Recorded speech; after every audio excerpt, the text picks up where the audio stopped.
Alors, on va rentrer dans le mois de Shvat. Le mois de Shvat, c'est jeudi. Ça s'appelle Rosh Chodesh. Rosh Chodesh Shvat, pour commencer bien, c'est dans la Torah, c'est verso. Et pourquoi chaque chose, nous, il faut qu'on demande une question. C'est comme ça notre vie. Et le soir de Pessah, c'est que des questions, vous le savez. Le soir de Pessah, c'est... Pourquoi ? Parce que l'esprit ne se réveille qu'avec des questions. Et ne cherchez pas, si vous voulez vous rappeler de quelque chose, il faut vous rappeler de la question. Quand tu as la question, tu te rappelles de ce qui se passe après. C'est comme ça. Ou, pour les petits-enfants, une histoire. Et une histoire, c'est le kérosène de l'avion. Ah, tu as l'avion, il est électronique, tout ce que tu veux. Il faut une histoire. Et nous, il nous faut des questions. N'importe quelle question, elle est bonne. Hein. Chez nous, il n'y a pas de question bête. Pourquoi tu es née brune ? Pourquoi tu es née blonde ? Pourquoi tu es née moitié-moitié ?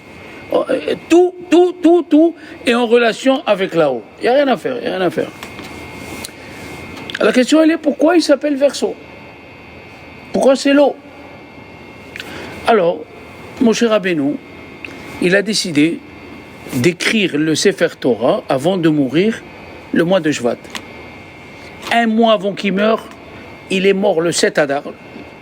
Oui, un mois avant qu'il meure, le 7 Adar, il a commencé, le 7 Shevat, il a commencé à écrire le Sefer Torah. En parenthèse, vous devez savoir, si vous êtes là, c'est parce que vous aspirez à la vérité. Il y a 175 textes de l'évangile, lequel il est vrai, on ne sait pas. Il y a un musulman qui a quitté sa religion, il a fait un livre, les 101 contradictions du Coran. C'est plein de contradictions. L'évangile, c'est pareil. Moi, j'ai reçu, quand j'étais jeune, je vous parle il y a 35 ans en arrière, j'habitais la Cloris, et j'ai reçu un converti à Shavuot, j'ai reçu un converti italien. Pour qu'un Italien se convertisse. Et ce qui est extraordinaire, c'est lui qui m'a raconté ça. Je lui ai dit, comment tu t'es converti ? Il m'a dit, c'est le curé. C'est le curé, hein ? Explique un petit peu, parce que moi, tu comprends, il me dit, voilà. J'ai dit au curé, qu'est-ce qu'il a dit Jésus ? Il a rien dit, c'est tout le monde qui écrit en son nom. Oh pétard ! Il a rien dit, c'est tous qui écrivent en son nom. Mais oui, assis-toi. Alors, il y a 175 textes, vous vous rendez compte, chacun il écrit. Et nous, il y a 3400 ans, on a reçu le Sefer Torah, il n'a pas bougé. Il n'a pas bougé. Le même texte chez les Juifs d'Europe de l'Est et chez les Juifs séfarades, c'est pareil. Mais c'est le même texte. C'est extraordinaire. Et Moshe Rabbeinu, il a écrit le Sefer Torah le mois de Shvat.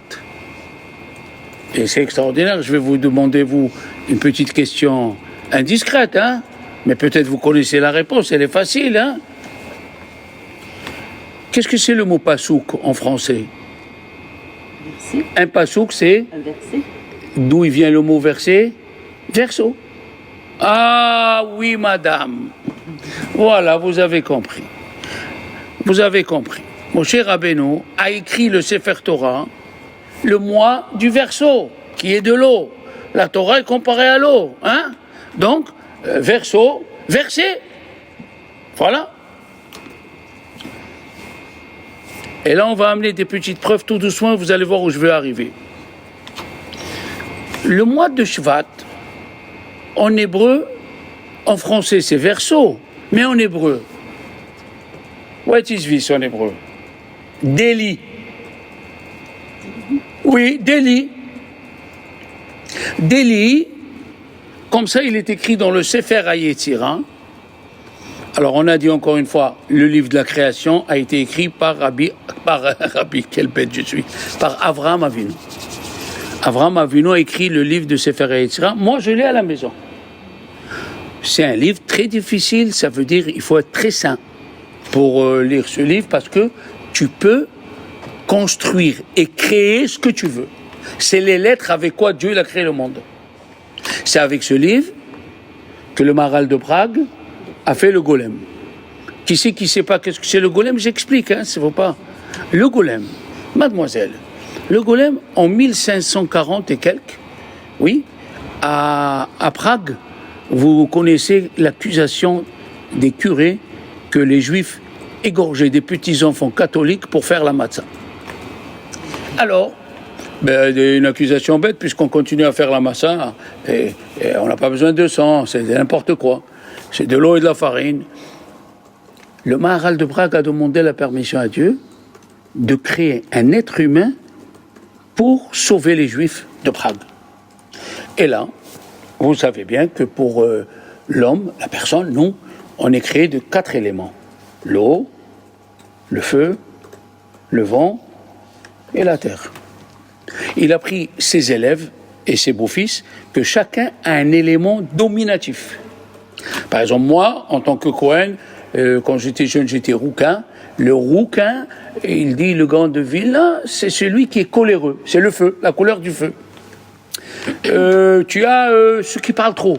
Ils parlent. Ils sont ceux du vent. D'ailleurs, en français, on dit, arrête de te vanter. Voilà. Tout est calculé, attention. Il y a qui sont mariés avec le matelas. Et il n'arrive pas à se lever. Il est de la terre. Et il y a tout ce qu'il voit, il aime. Tout ce qu'il voit, de l'eau, des cacahuètes, des amandes, des trucs, là. Il est de l'eau. C'est pas un défaut. C'est que chacun, il doit se corriger. Chacun, il doit se corriger. Et on l'a dit la semaine dernière, quand on veut se marier, il faut prendre son contraire. Abraham, c'était la miséricorde, il a pris Sarah, qui était la rigueur. Yitzhak, c'était la rigueur, il a pris Rivka, qu'on va parler d'elle, c'était la bonté. Yaakov, qui avait les deux, il avait en lui la rigueur et la bonté, il a pris 2 femmes. Rachel, c'est la rigueur, et Léa, c'est la bonté. D'accord? Tu comprends ce que c'est maintenant? Alors, à Prague, dans la synagogue du Maharal de Prague, on te montre la place à lui, et dans les combles, il y a le golem de Prague. Il a construit un homme au bord du fleuve, avec ses élèves. Il a pris le nom de Dieu, Shem HaMeforash, qui sort du livre Sefer HaYetzirah, il lui a mis dans la bouche et il s'est levé. Son but, c'était, quand un curé, la veille de Pessah, a tué un bébé d'un paysan, ils s'en fichaient complètement. L'essentiel qu'un juif, il souffre. Il le mettait dans une maison juive, le golem savait où il était, il prenait l'enfant, il le remettait dans la maison du curé. Et quand le curé venait avec le gouverneur, voilà, les juifs, ils ont fait... Le Prague, il a dit non, il est chez toi, c'est toi qui l'as... Chez moi, ils allaient chez lui et ils trouvaient le bébé. Ça s'appelle le golem de Prague. Golem, en hébreu, il n'y a pas de nom. C'est un Hongrois qui a sorti le mot robot. Golem, c'est un robot. Une fois, la femme du Maharal de Prague, elle lui a dit au golem, amène-moi de l'eau, du puits. Il a fait ça toute la journée, la maison était inondée. Oui, c'est un robot. D'accord? Alors, dans le Sefer HaYetzirah, bien sûr, il dit que le mois de Shvat, c'est Déli. C'est l'eau. C'est l'eau. Et sachez une chose, nous allons voir où on va trouver le mot Déli dans la Torah. C'est l'origine. Le mois, il s'appelle... Merci. Le mois, il s'appelle Déli. Donc, c'est... D'après la Kabbale, Israël, il commence dans la moitié du mois de Shevat. Déli. Que quoi? Comme le Déli, comme le pot, avec quoi où on puise de l'eau, il sert d'ustensile à l'eau. Vous voyez ce que je veux dire? Tu ne peux pas prendre de l'eau si tu as du puits, si tu n'as pas le Déli. D'accord? La même chose. La Torah, nous sommes les ustensiles de la Torah. La Torah, c'est l'eau. La Torah est comparée à l'eau. Pourquoi? Pour nous dire, est-ce qu'il y a quelque chose qui peut tenir sans eau? On va voir dans le désert et tu vas voir. Il n'y a rien. La même chose, un juif sans Torah, sans eau, il ne tiendra pas. Il ne tiendra pas. Il peut tenir, si vous voyez des juifs qui tiennent, c'est ou la prière de leurs ancêtres, ou de leurs parents, ou ils font tzedaka. Arrivé un moment, l'âme, elle ne peut plus. Boum, elle éclate. Les maladies, les souffrances, les malheurs, c'est comme ça. D'accord? Nous sommes les ustensiles de la Torah. Et alors, qu'est-ce qu'il y a? Avec la Torah, on renverse tout notre mazal. Notre mazal, ça veut dire si on est... Chacun, il est né sous un astre. Hein? Dieu, il a créé comme ça. Dieu, il a créé les astres. Et chacun, selon quel astre il est né, il a des tendances. C'est écrit dans la Gemara de Shabbat 156 que quelqu'un qui est né sous l'influence de Mars, c'est rouge. Mars, c'est rouge. Il va être verseur de sang. Mais dans verseur de sang, il y a du bon côté. Un chirurgien, c'est un verseur de sang, mais pour voler la vie. Celui qui fait la mila aux petits-enfants, c'est un verseur de sang, mais du bon côté. Et celui qui sacrifie, qui fait le sacrifice rituel des animaux pour qu'on mange cachère, c'est aussi un verseur de sang, mais du bon côté. Et c'est pour cela que ces deux mitzvot ne peuvent se faire, même les sacrifices ne peuvent se faire que le jour. Pourquoi? Parce que avant la croyance des non-juifs était pour verser du sang, il faut le verser aux forces obscures, il faut le faire la nuit. Et nous on dit non, on fait en plein jour. On est des verseurs de sang nobles. Et il y a qui sort de l'autre côté, verseurs de sang, c'est des assassins. Qu'est-ce qu'il nous dit ici, la Torah? La Torah nous dit qu'on peut changer notre mazal avec la Torah. Puisque la Torah elle est comparée à l'eau, oui, et Moshe Rabbeinu a écrit son livre le mois de Shvat, d'accord? Et là vous allez voir la relation avec le mot délit. Délit, nous voyons Avraham Avinu quand Dieu lui a dit tu vas avoir une grande descendance, qu'est-ce qu'il a dit? Ou ben Meshek Beti, celui qui s'occupe. Il dit à Dieu, moi je vois que je ne vais pas avoir d'enfant. Ça veut dire dans l'astronomie, il a vu qu'il n'a pas d'enfant. L'astronomie existe, il faut le savoir. L'astronomie existe, mais nous on peut la changer. On peut la changer. Alors Avraham Avinu, et je vais vous montrer pourquoi on peut la changer. Avraham Avinu me dit, je vais avoir une descendance. Quelle descendance? Je ne vois pas, je ne vois rien. Ou ben Meshek Beti da Meshek Eliezer. C'est mon serviteur Eliezer de Damas que j'ai. Comment tu me dis que je vais avoir une descendance? Qu'est-ce qu'il a fait Dieu? Il a pris Avraham, il l'a mis sur les astres. Il a pris Avraham Avinu, il l'a mis sur les astres. C'est-à-dire, nous on domine les astres. Sous-entendu, je répète bien, le jour où vous allez devenir juif, sous-entendu, vous allez passer devant une tzigane ou une romane, elle vous lit dans la main, ouh, il va t'arriver ça et ça. Dans ta religion, il va arriver. Moi, je me suis attaché à Abraham, je suis au-dessus des astres. Au-dessus. Chaque juif, il dit le Gaon de Vilna, on est au-dessus de... Rien ne peut nous atteindre. Ils peuvent prévoir jusqu'à demain. C'est pour eux qu'ils prévoient. Maintenant, écoutez bien. La Torah n'écrit rien au hasard. Pourquoi tu me dis que Eliezer, il vient de Damas? Qu'est-ce que ça m'apprend? Ou Meshek Beti, ou Dameshek Eliezer. Tu aurais pu dire mon esclave. Pourquoi tu dis Dameshek Eliezer? J'ai un esclave de Damas. Et s'il est de Miami? What is this? Qu'est-ce qu'il y a? Ils sont venus Chachamim. Les Chachamim, ils ont les yeux, le microscope pour comprendre chaque chose de la Torah. Dameshek, qu'est-ce que c'est Dameshek? Dolé ou mashké, c'est deux mots. Dameshek, dolé ou mashké. Il puisait l'eau d'Avraham Avinu, il puisait avec le délit et il donnait à boire aux autres. Ça veut dire que Eliezer, il est devenu comme Avraham Avinu, Rosh Yeshiva. Mais le mot Dameshek, ça veut dire il puisait et il donnait de l'eau. Pourquoi? Qu'est-ce qu'on vient de dire? Parce que la Torah, elle peut changer le mazal d'une personne. C'est jamais définitif chez nous.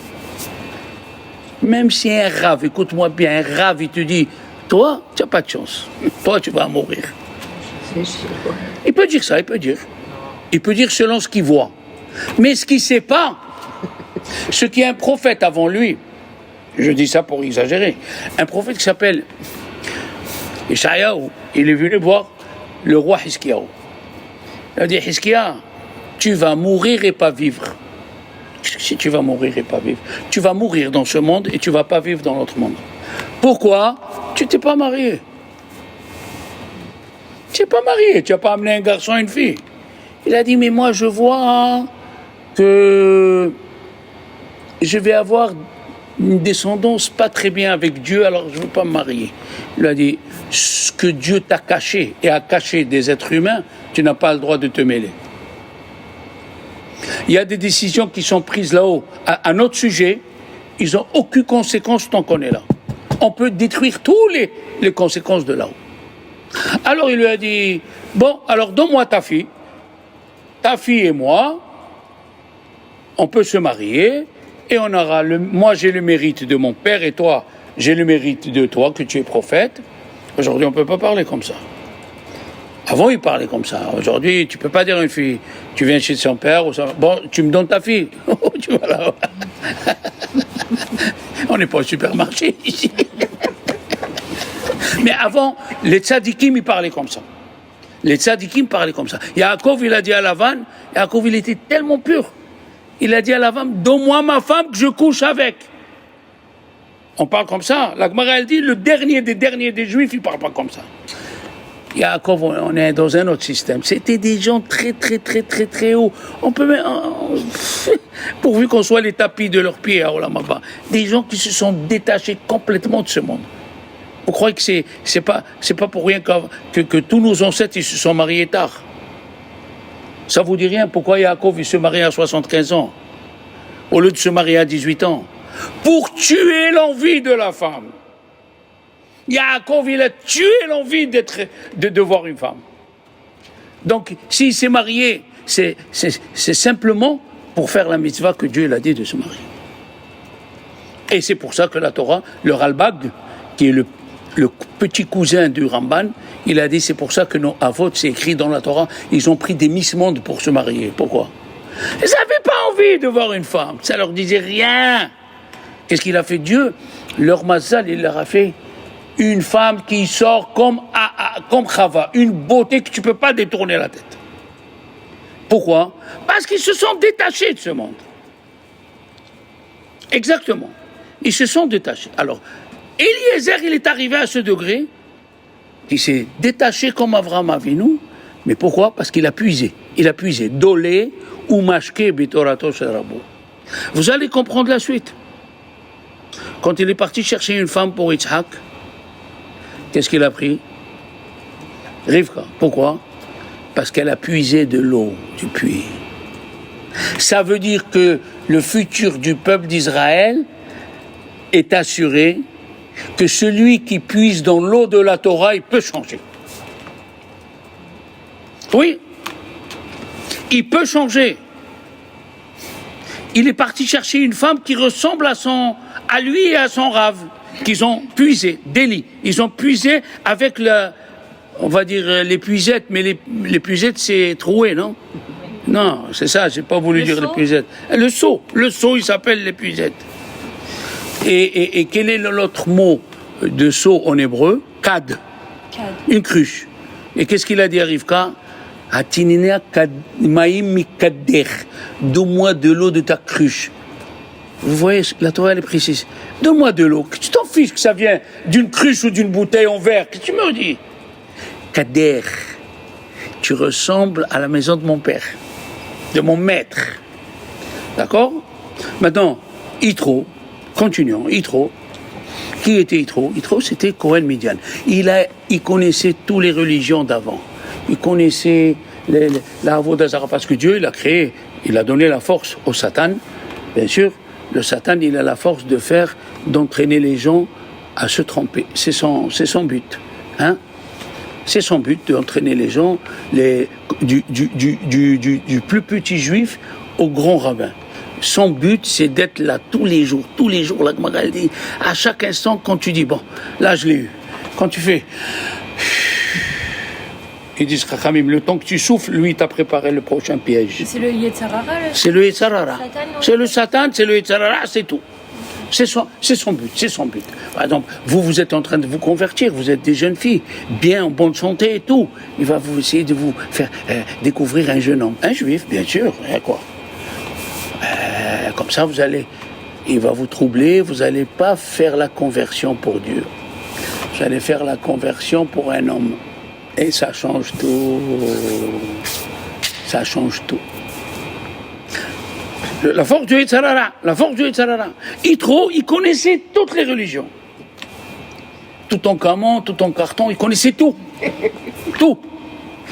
Quand il est venu Moshe, qu'est-ce qu'ils ont dit? Les mots. On revient au mot, hein.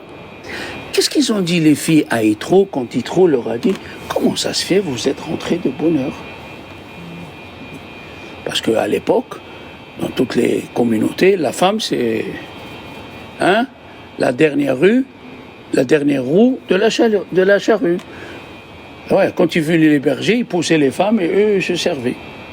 Jusqu'à aujourd'hui, chez les Arabes, moi j'ai une femme de ménage, elle a divorcé, elle a dit parce que mon mari me prenait pour une serpillière. Je lui dis, quand tu l'as épousée, tu le savais bien. Je lui dis, mais je ne savais pas que c'était comme ça. J'ai une voisine au 9e étage, pareil, elle a divorcé, parce que le mari la frappe, il la prend pour un ça fait rien. Il n'y a pas de considération. Alors, qu'est-ce qu'ils ont dit les filles à Yitro? Moshe nous a sauvés, mais qu'est-ce qu'il a dit? Quel mot elles ont employé? Vegam dalo dalalanu. Vous vous rappelez comment il s'appelle l'ustensile avec quoi on prend l'eau du puits? D'Eli. Comment il s'appelle Eliezer? Damesek, Dolé ou Mashke. Dolé. Et qu'est-ce qu'ils ont dit les filles de Yitro? Dalo dalalanu. Dieu nous a aidés à prendre de l'eau. Dalo dala. Quand ils ont dit ces mots, parce que la personne, elle se trahit avec les mots qu'elle dit. On connaît une personne par ses mots. Une personne, on peut savoir d'où elle vient par ses paroles. Un Cohen, vous savez que tous les Shabbats ont coupé le pain de préposition. Vous savez ce que c'est le pain de préposition? J'explique. Je ne suis qu'un transmetteur. On n'a pas le droit, nous les rabbins, de renouveler quelque chose. On dit ce qui s'est passé. Au Beth Amikdash, il y avait là une table où il y avait 6 étages d'un côté et 6 étages de l'autre, par rapport aux 12 tribus, et on mettait du pain azim le Shabbat, frais. Ça s'appelle le hemapanim. Les gens ils disent le pain de préposition, mais c'est un pain, mais c'est un pain azim.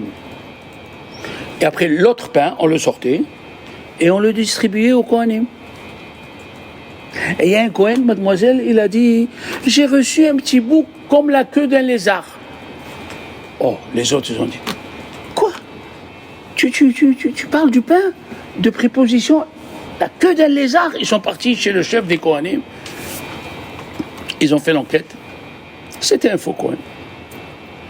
Et voilà, de la parole de la personne, on sait d'où il est.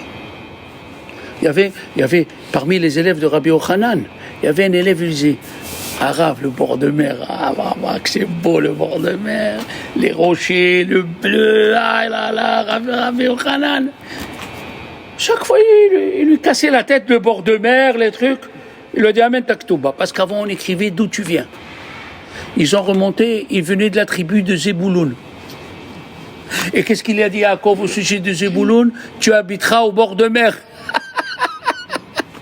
De ce que tu parles, on sait qui tu es. Seulement nous, les rabbins, on n'est pas les grands rabbins d'avant qui pouvaient dominer.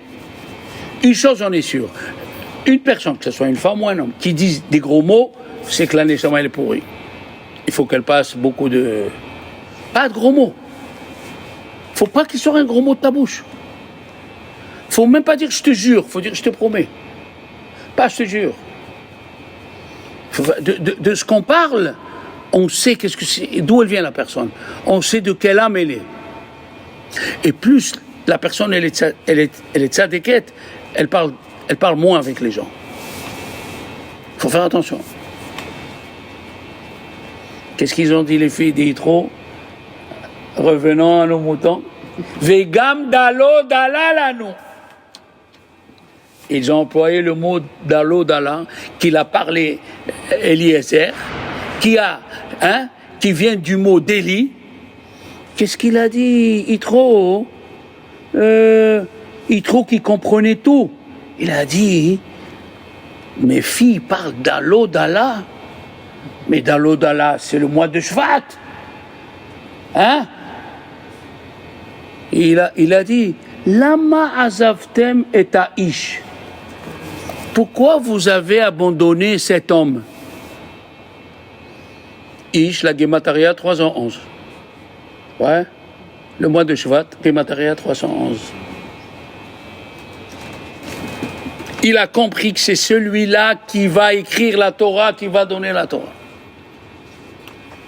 Et nous, on lit une histoire, il n'y a rien. Il n'y a rien. Tout, il est calculé. Et, regardez la suite, si Dieu veut.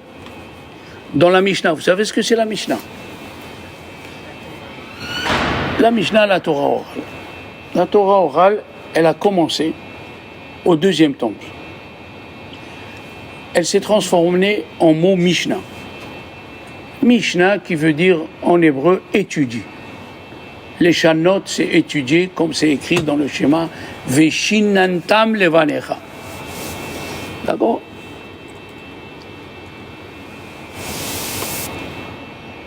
Veshinantam. La Mishnah. Qu'est-ce que nous dit le Midrash? Vous savez que chaque mois correspond à une des 12 tribus. Le mois de Shevat appartient à qui? À la tribu d'Asher. Alors Sarah, qu'est-ce que Asher avait de spécial? Asher, ils nous disent les Chachamim que c'est écrit mais Asher shemena lahmo. Chez Asher, son pain il est gras. Tovel ba shemen raglo. Il trempe son pied dans l'huile. Dans la tribu d'Asher, qui est en Haute-Galilée, il y avait l'huile d'olive. Il y avait tellement d'huile d'olive, ils ne savaient pas quoi faire. Ils se lavaient les pieds avec l'huile d'olive. Tu as vu toi quelqu'un qui se lave les pieds et aujourd'hui tu te laves les pieds avec l'huile d'olive? Même pas première pression, même pas 10e pression. Eh bien, ils avaient tellement, il est venu un monsieur de Syrie avec 10 chameaux. Il lui a dit, je vais acheter de l'huile. Il lui a dit, bon, je te donne ma petite cave. Il a pris, dans la petite cave, il y avait 100 000 litres. Il a acheté encore 10 chameaux, faut voir le Midrash qui raconte. Et c'est quoi l'huile? L'huile, c'est la chokhma. L'huile, c'est l'intelligence. La Gemara, elle a dit dans Orayot, la page 14b, celle ou celui qui mange de l'huile d'olive devient intelligent. C'est connu. Maintenant, en Amérique, en Israël, quand tu vas au resto, il te met une assiette avec de l'huile d'olive pour que tu trempes le pain. L'huile d'olive donne l'intelligence. Et c'est écrit aussi dans les prophètes qu'il y avait une femme qui était... Ouais, il y avait une femme qui était de Tekoa. C'est quoi Tekoa? C'est la ville qui donnait l'huile la meilleure d'Israël, où il y avait une femme intelligente qui a sauvé toute la ville grâce à son intelligence. On a parlé de ça. On a parlé de ça. Adoniya ben Haggit, c'est le fils de David. Il a voulu prendre le pouvoir contre la vie de David. Et il est parti se cacher dans cette ville. Et David, il a envoyé son général Yoav. Yoav, il a dit, si vous ne nous donnez pas cette personne-là, on massacre la ville. Il y avait une femme qui mangeait toujours de l'huile d'olive, qui était intelligente. Elle lui a dit, tu veux tuer des juifs qui n'ont rien fait? Il lui a dit, alors, laisse-moi, moi je vais m'occuper. Elle est partie chez le maire et lui a dit, regarde, David il est là, ils sont 30 000 soldats, ils vont massacrer toute la ville. Il lui a dit, alors il a dit, il veut 1000 personnes. Il a dit, donnez-lui 1000. Il lui a dit, attends, je vais aller lui parler. Elle est partie, elle a fait semblant qu'elle parlait à Yoav, elle est revenue, il a dit, il veut que 500. Ah, il a enlevé 500, oui. Après, elle est partie, elle a dit, laisse-moi, je vais parler avec lui, elle est revenue. Il lui a dit, il veut que 10. Maintenant que tu as dit oui, il veut que 10. Elle est partie, elle est revenue, elle a dit, il veut qu'un seul. A donné à Ben Haggid qui est ici. Un seul, il faut lui donner. Elle lui a donné, il a amené au roi David. Qu'est-ce qu'a dit la Gemara? Cette femme, c'est qui? Cette femme, elle buvait de l'huile d'olive de Tekoa. Elle a sauvé une ville par son intelligence. Donc le mois de Shvat, c'est le mois de l'huile. Moi, j'ai un copain qui fait l'huile d'olive, d'accord?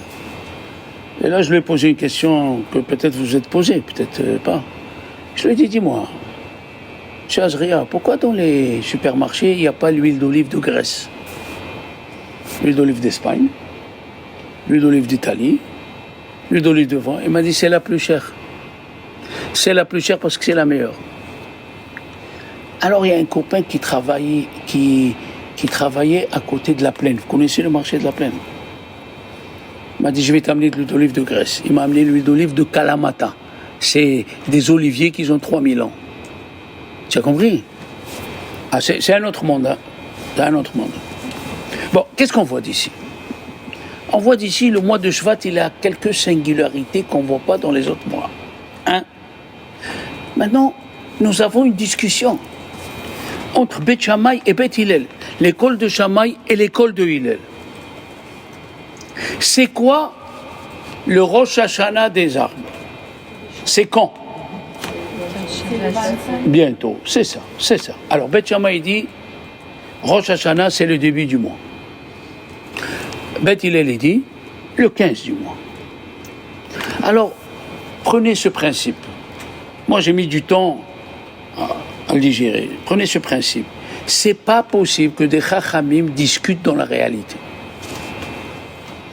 L'arbre il est noir et l'autre il dit non, l'arbre il est bleu. C'est pas possible. Si vous êtes des chachamim, demandez à Dieu, envoyez un malach. C'est quoi? Il est bleu ou il est vert? D'accord la question? Alors comment Beth Shammai dit? C'est le début du mois. Et Beth Hillel disent le 15. Là, le grand devineur, il vient, il nous dit quelque chose de très joli. Il a dit, Beth Shammai, il voit toujours le potentiel. Retenez bien, le potentiel. Le début du mois, c'est ce qui va donner la force à tout le mois, même au 15, au 14, au 20. Beth Hillel, il voit la réalité. Tu vois ce que je veux dire? Il voit la réalité.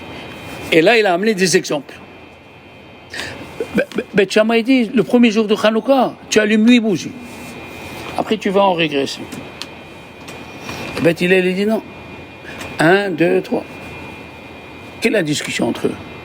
C'est le premier jour qu'ils ont trouvé la fiole, c'est ce qui va donner la force aux 8 jours. Alors, il faut allumer 8. Toujours Beth Shammai va à l'origine du miracle. Beth Hillel dit non. On voit la réalité du miracle. Comment? Il a duré 8 jours. Alors on fait 8 jours. Ok? C'est la deuxième mahlouket entre Beth Shammai et Beth Hillel. La troisième, nous disons, quand on fait l'Havdalah, on allume la lumière. Ouais. Comment on fait la bracha? Hein? Boré, Meoré, Haesh. Tu fais ou tu fais pas? Oui. Ben, tu as peur de répondre. N'aie pas peur, hein. J'ai jamais mangé quelqu'un, hein. Boré Meoré Haesh. C'est quoi Boré Meoré Haesh? Celui qui a créé les lumières du feu. C'est quoi? Ça veut dire, quand tu allumes une bougie, il y a plusieurs couleurs. Il y a le bleu, le vert, oui ou non? Le jaune. Qu'est-ce qu'il dit Beth Shammai? Non. Asher bara Haesh. Qu'il a créé le feu. Mon Dieu. Donc, quelle est la discussion? Qu'est-ce que je vous ai dit? Que c'est pas possible qu'ils discutent sur la réalité. Alors, quelle est la discussion? Beth Shammai, il se réfère à la première fois qu'Adam Arishon a sorti le feu. C'était pas d'une bougie. Alors il dit Asher bara esh.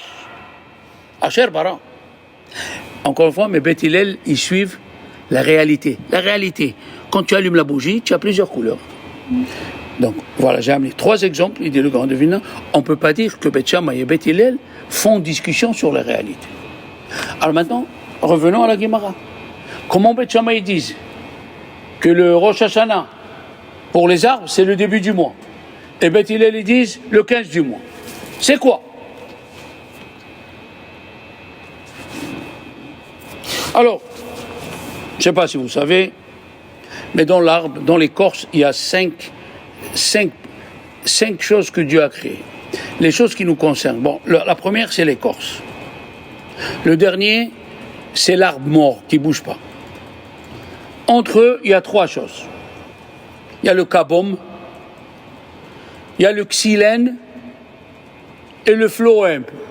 P-H-L-O-E-M-E. Le xylène, le phloème, l'arbre mort, l'écorce et le kabom. Alors la discussion, elle est là. Le phloème, il fabrique la sève. Le xylène, c'est lui qui fait monter la sève jusqu'au bout des branches. Beth Hillel, ils suivent encore une fois la réalité. Le 15 du mois, la chaleur commence à venir pour les arbres. Et on voit le bourgeonnement des arbres. On commence à voir que ça commence à bourgeonner. Le xylène est monté jusqu'au bout de la fleur. Beth Shammai dit non. Beth Shammai dit on voit le premier du mois où la majorité, comme celle dit la Gemara, la majorité des pluies sont descendues. Entre Rosh Hashanah et le Rosh Chodesh Shvat, la majorité de la pluie est descendue. Alors on voit le début du mois, l'origine. D'accord? Donc ce n'est pas une discussion entre Beth Shammai et Beth Hillel. C'est toujours, est-ce qu'on voit la réalité? La question, elle est, parce que c'est écrit Be'echad bishvat Rosh Hashanah la Ilan. Pourquoi dans les autres Rosh Hashanah, c'est écrit au pluriel, et quand ça arrive à tout Bishvat, c'est écrit au singulier? Je m'explique.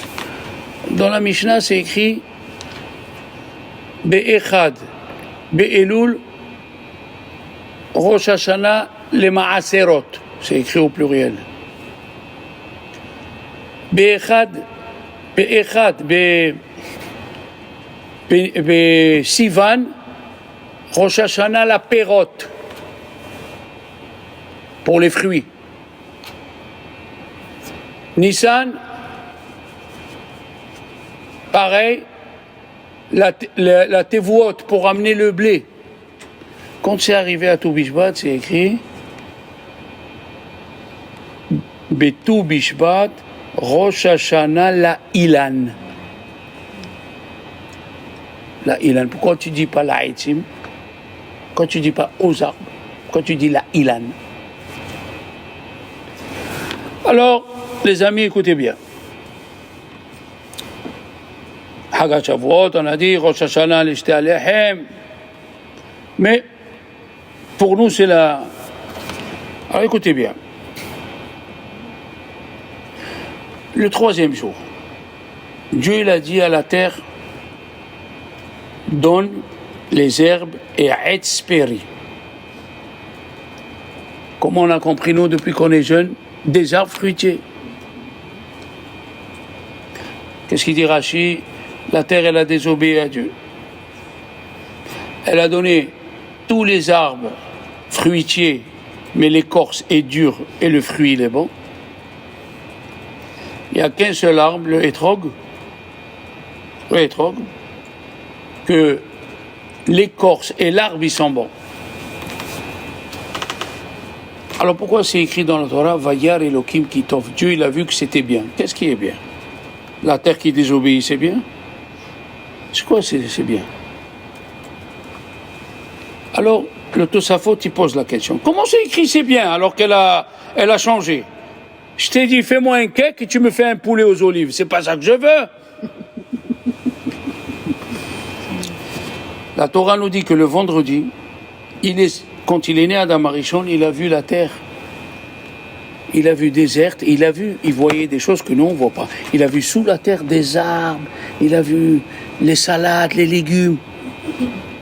Il s'est mis à prier, Dieu a fait descendre la pluie, et tout est sorti d'un seul coup. D'un seul coup, tout est sorti. Les arbres, le truc. Tu vas me dire comment? Tout est sorti d'un seul coup? Oui. On a vu Noah, quand le déluge s'est arrêté, il est sorti, il avait pris avec lui la vigne de Gan Eden, il a planté, elle a poussé en 1 heure. Il a pris les grappes et il a fait du vin en 1 heure. La question, elle est, pourquoi le vendredi, quand l'homme il a fauté, c'est écrit dans le Midrash, 3 sont rentrés au tribunal et 4 sont sortis accusés. 3 sont rentrés, Adam, Chava et le serpent. 4 sont sortis, Adam, sa femme et le serpent et la terre. Pourquoi Dieu n'a pas jugé la terre? Pourquoi Dieu n'a pas jugé la terre le mercredi? Le mercredi, ils disent les Tosafot, on ne voyait rien du tout. On ne voyait pas qu'elle a changé. Et c'est quand elle a changé, c'est le vendredi. Et c'est à cause d'elle que Adam Arishon, que Chava elle a fauté. Comment? Quelle relation? Le serpent, il lui a dit, regarde, Madame Chava, vous êtes une gentille femme, vous êtes une belle femme. Hein? Vous n'avez pas besoin de crème, vous êtes très beau, très belle. Regardez, qu'est-ce que vous avez peur? Dieu, il a dit de ne pas manger de là. Qu'est-ce que vous avez peur? Que Dieu va vous punir. Mais la terre, elle a changé, elle n'a pas été punie.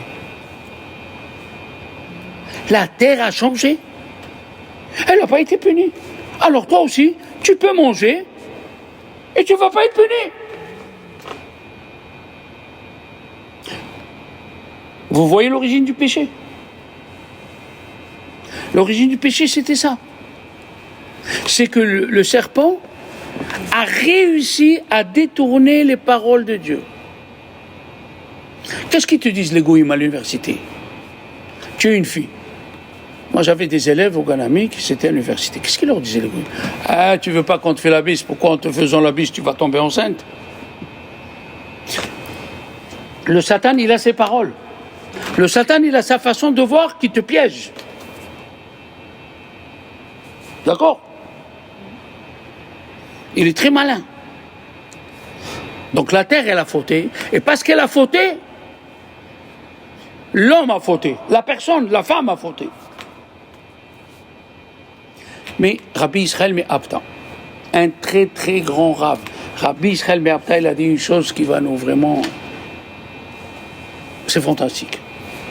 Rabbi Israël Me'apta, il a dit, pourquoi la terre a fauté?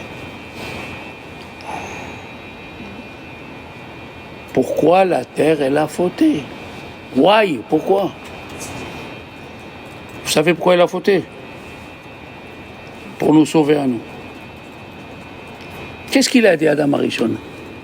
Tu m'as dit comment je m'appelle? Je t'ai dit, je suis pris de la terre, donc je m'appelle Adam, je viens de la Adama. Et si la terre, elle est pleine de microbes, moi, qu'est-ce que je suis? Plein de microbes. Si la terre, elle a fauté, moi aussi j'ai fauté. Qu'est-ce qu'on ne dit pas en français? Tel fils, tel père, tel fils. Ben oui. Si à la maison, tu te conduis en priant, tes enfants, ils te voient, tu pries. Ah, maman, elle prie. Ah, maman. Eux aussi, ils vont se mettre à prier. Si à la maison, ils voient que tu es généreuse, tu donnes ici, eux aussi, ils donneront. La terre, elle a fauté. La terre, elle a fauté pour nous sauver. Et dans les malédictions, Sarah, c'est écrit, dans Mechokotai. Dans les malédictions, c'est écrit. Quand vous vous conduirez très mal, je me rappellerai d'Abraham, de Yitzhak et de la terre. Je me rappellerai de la terre. Pourquoi tu dois te rappeler de la terre? je me rappellerai que la terre, elle vous a sauvé. La terre, elle vous a sauvé, elle vous a donné l'argument pour vous défendre devant moi au tribunal. Et c'est pour ça que c'est écrit, au fil des temps, quand il va venir le Mashiach, c'est écrit, si vous suivez mes préceptes,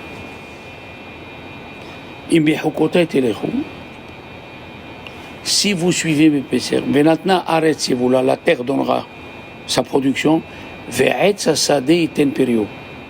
et l'arbre des champs donnera son fruit. Il a dit, le livre, il est démoché. C'est un rave qui s'appelle Rabbi Moshe Al-Moshnino, qui était en Yougoslavie en 1540. Il a dit, la terre elle s'est trempée dans les paroles de Dieu. Qu'est-ce qu'il a dit Dieu? Le troisième jour, il a dit, Aetz peri, on s'est péri. Il a dit au singulier, Aetz peri. Je veux un arbre que l'écorce elle ait la même chose que le fruit. Mais il a dit au singulier. La terre a compris qu'il n'y a qu'un arbre qui a le goût de l'écorce et de l'arbre qui doit être pareil. Les autres, non. Il aurait dû dire Atseperi, des arbres qui donnent les fruits. Mais c'est Dieu qui a fait exprès pour que la terre, elle comprenne. Pour qu'elle nous sauve. Et c'est pour ça, quand il va venir Mashiach, les fruits, les arbres vont avoir le même goût que les fruits. Et le Chizkouni, il dit, selon le sens littéral, où elle s'est trompée la terre. Pourquoi elle n'a pas voulu écouter? Parce qu'elle a dit, si je donne à l'écorce le même goût que le fruit, qu'est-ce qui va se passer? Il n'y aura plus d'arbres. Les gens, ils vont détruire, Or, c'était un mauvais calcul. Pourquoi? Parce que dès qu'un monsieur une personne aurait pris un fruit, il pousse le deuxième de suite. Et ça, la terre ne savait pas. Que quand tu enlèves un fruit, et si un monsieur il coupe un arbre pour le manger, la graine qui tombe, elle fait pousser l'arbre de suite. Son calcul n'était pas bien. Quand est-ce qu'on a réparé la faute de cet arbre-là? Je vous explique. Le roi Salomon, il a dit dans sa sagesse que Dieu a fait l'homme droit. Elohim asa et Adam yachar, droit. Vehem bikshu hezbonote. Eux, ils ont commencé à chercher des comptes et des idées. C'est quoi? Le serpent, il a dit à la femme, tu sais, quand tu ouvres le frigidaire et il n'y a rien à manger, ça ne veut rien dire que tu es quelqu'un. Mais si tu ouvres le frigidaire, il est plein des choses qu'il ne faut pas manger et tu ne manges pas. Là, tu es quelqu'un. Il lui a dit, tant que l'arbre, il est dehors. L'arbre, il est dehors. Et tu ne l'as pas mangé en toi. Ça ne prouve pas que tu aimes Dieu. L'arbre, il est dehors, ça ne prouve rien du tout. Mais si tu manges de l'arbre et tu le fais rentrer en toi et tu te domines, alors là, tu es une femme. Tu comprends ce que je veux dire? Il a entourloupé pour faire une mitzvah à l'ishma, une avera l'ishma plutôt, une avera l'ishma. Ça veut dire que Dieu il a dit ne fais pas de calcul, ne fais pas de calcul. Toi tu cherches à détourner, ne fais pas de calcul. Vous savez qu'il y a un monsieur, il est passé en jugement et le juge il lui a dit bon vous êtes condamné, il a dit pourquoi je suis condamné? J'ai transgressé aucun article de la Constitution. Vous savez ce qu'il lui a dit le juge? Tu as transgressé aucun article, mais tu as volé l'esprit de la Constitution. Ah, c'est fort, hein?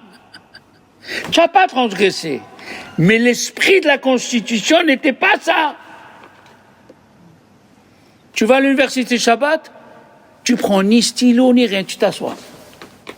Tu n'as rien transgressé. Parce que c'est ça le Shabbat. Ah, voilà, vous avez compris. Tu as transgressé la constitution du Shabbat. L'esprit de la constitution. C'est très fort, ça. il y a des choses que la Torah interdit, mais il y a des choses que, intérieurement, toi, tu dois comprendre pourquoi la Torah, elle a fait ça. Avec ton intelligence que Dieu t'a donnée. Vous avez compris? Alors, la faute de Adam Arishon, c'est qu'il a fait, il a mis son intelligence au service de la Avera. Il n'y a qu'un seul qui n'a pas fauté, c'est qui? L'arme, le hétrog. Oui? Puisque d'après, nous avons 3 avis. Quel fruit il a mangé Adam Arishon? Il y a qui disent le vin, il y a qui disent le pain, il y a qui disent les figues, et il y a qui disent le hétrog. Et il faut qu'on fasse la réparation de toutes ces fautes-là. Alors, comme on a été créé le vendredi soir, on fait kidouche sur le vin pour faire la réparation pour celui qui a dit qu'il a pris du vin. Après, on fait moitié sur du pain pour faire la réparation à celui qui a dit que c'est du pain.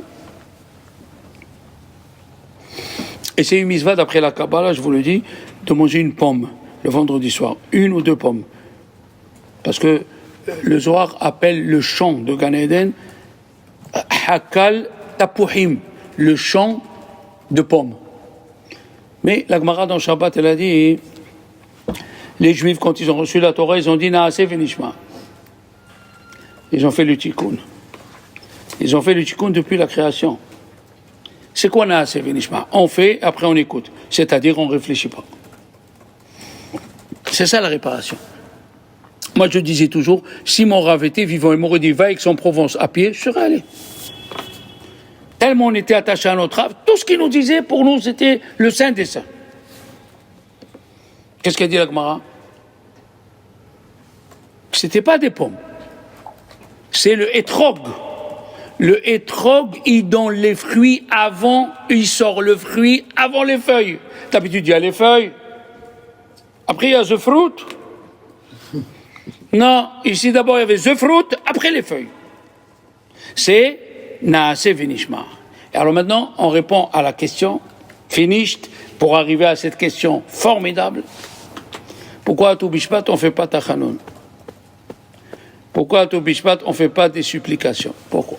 Personne, on cherche. À Gaot Maïmoniot, celui qui a écrit à Gaot Maïmoniot, c'est le Mordechai. Le pauvre, il est mort en 1300. On l'a brûlé, lui, sa femme et ses 3 enfants, par les croisades. Il a écrit, comme les autres Rosh Hashanah, on ne fait pas, les 3 autres Rosh Hashanah, alors le Rosh Hashanah, là et la note, on ne fait pas. Mais pourquoi? Il n'a pas donné la raison, mais pourquoi? Dans le Shulchan Aruch, c'est écrit, il ne faut pas faire Tahanun. Et pourquoi? Un nouveau marié, si Dieu veut, vous allez vous marier. Le jour du mariage, les Ashkénazes, ils jeûnent. Les Sfarades, on ne jeûne pas. Qu'est-ce qu'ils font les Ashkénazes? Ils font le mariage à 2 heures, comme ça le jeûne, il n'est pas trop long. D'accord? Si un monsieur il se marie, Rosh Hashanah, il se marie plutôt, Rosh Chodesh Nissan, il jeûne selon les Ashkénazes. Mais à Tou Bishvat, s'il veut se marier, on ne jeûne pas. Rabbi Chaim Vital, l'élève de Harizal, il a dit qu'il faut manger au moins 30 fruits. Oui. Il y a des fruits qu'on mange l'intérieur avec l'extérieur, il y a des fruits qu'on mange l'intérieur et pas l'extérieur. Il y a les 3 sortes. Pourquoi? Il a dit parce que toute notre vie, on fait la réparation d'Adam Arishon. Chaque fois que tu bois un café, tu bois un truc. Il a dit, maintenant vous comprenez, il dit le Bnei Issachar, pourquoi on ne fait pas Tahanun le jour de Rosh Hashanah? Parce que ce jour-là, il faut prier pour avoir un bon hétrog. Le jour de Rosh Hashanah, de Tou Bishvat, il faut prier pour avoir un bon hétrog. Et si ton mari n'a pas prié, tu es sa femme, tu dois prier. Rabbi Levi Yitzhak Barditchov, il écrit, celle ou celui qui mange le hétrog à Tou Bishvat, il est sûr qu'il finit l'année. Il ne va pas mourir. Et celle qui a des difficultés à coucher, qu'elle mange le hétrog. Pourquoi? Parce que c'est à cause du hétrog qu'elle a été maudite Hava. En mangeant le hétrog, tu fais la réparation. Alors quel est le plus beau jour d'un juif quand il peut faire une réparation à sa faute? T'imagines? Un monsieur qui faute, une personne qui faute, et on lui dit, tu as l'espoir, on peut réparer. Ouh là là là là là. Alors on ne fait pas Tahanun. Une bonne semaine, mes amis. Tout ce que vous désirez de bien et que Dieu protège nos soldats et nos malades. Amen.